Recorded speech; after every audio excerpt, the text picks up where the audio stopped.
Hello and welcome back. I'm Dr. Lori Williams. Today I'm talking to a very specific person. This person is the one that carries everything. This person is someone who, in childhood, felt as though they were responsible for other people's emotions, for maintaining the relationships within their family structure. This was a role that they were given by their parental figures. This is not who they truly are. As they grow up, this person will people please, definitely be a people pleaser. They will overgive, overshare, over explain. Because deep down, their biggest fear is that everyone leaves them. Abandonment is usually the biggest fear that they have. It's the biggest one that they have. Because at some point in their life, they've tried to be true to themselves. They've tried to not carry so much of other people's stuff. And in doing that, it either made people angry or make people just completely leave their life.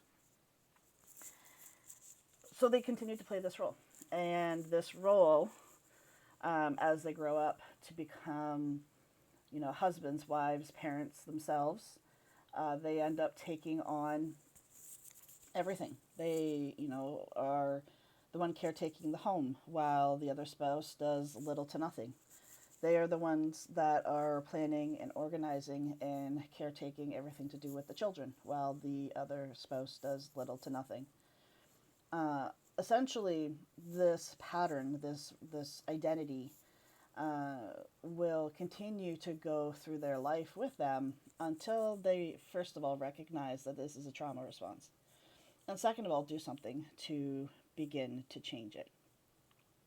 Now, at the core of all of our trauma responses, the one thing that's at the core of every trauma response is the fact that we, at some point, did not feel safe. So a trauma response was created. The very core need of human beings, especially at a young age when all of our needs are required to be dealt with by our parents. All of our everything, all of it comes down to the safety. So if we, you know, at some point were neglected or things weren't met the way that we felt that they needed to be met at that age, a trauma response is going to take its place. Now, that does not mean that you get to sit and judge the job that your parents did, because at this point in your life, this it has nothing to do with them. The truth of it is they did the best they knew how to do at the time with what they had. Even if it was very little and you know better, good for you. They taught you exactly what they were meant to teach you. Our parents, our family members in general, are our greatest teachers.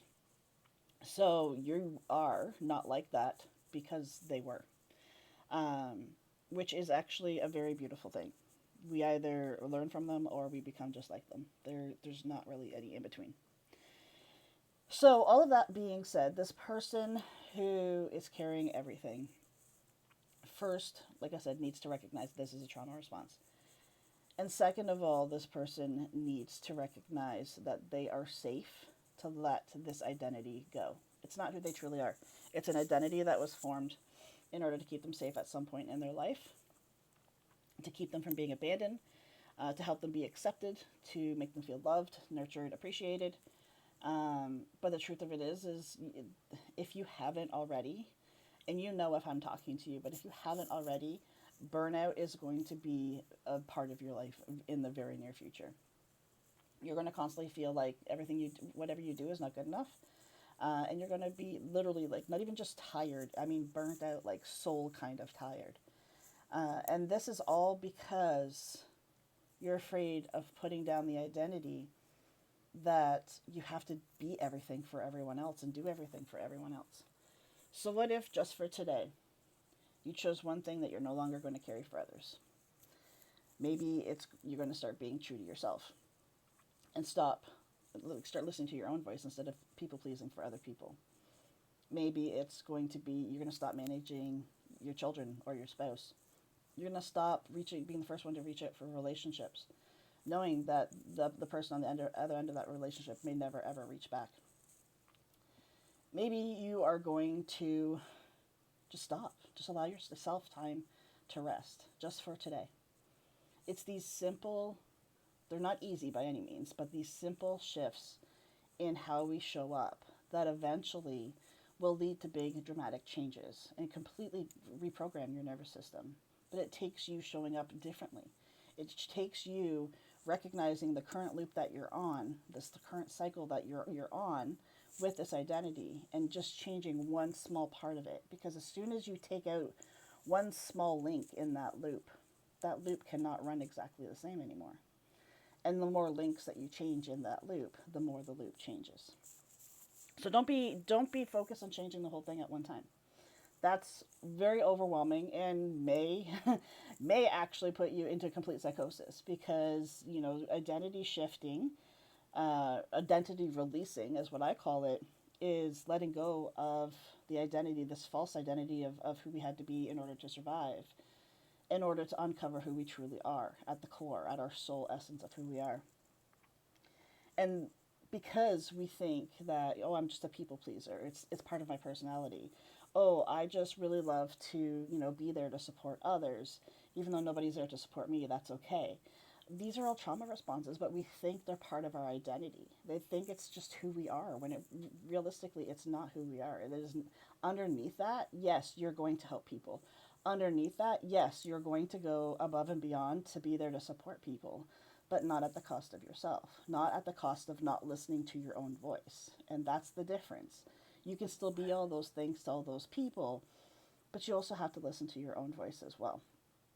You should never come last in this situation. Your voice, if you need to say no, then you need to say no, and no is a complete sentence. If somebody needs you to support them in that moment, and you're busy trying to support somebody else, you don't need to micromanage everybody else's emotions. You don't need to micromanage and support everybody else's choices or their life. You need to show up for yourself first. So, in making these simple changes, in changing one action in this loop, the loop will not run the same anymore. This is how change happens. It happens over time. Keep in mind this personality, not a personality, this identity that was formed to keep you safe. It has been running the show for, well, take your age. That's how long it's been running for. This is not going to change overnight. But in recognizing these little shifts that you can make, and recognizing where you're holding things for other people so that they don't have to hold it for themselves, you're actually doing them and yourself a huge disservice. You are not letting the other person be in full control of their life, because you're holding something for them that they need to control, that they need to have for themselves. You need to take that step back. You cannot do all the things for all the people and ignore yourself and expect yourself to be mentally and emotionally healthy. It does not work that way. I hope this has been helpful. Thanks so much for joining me, and I'll see you back here next time.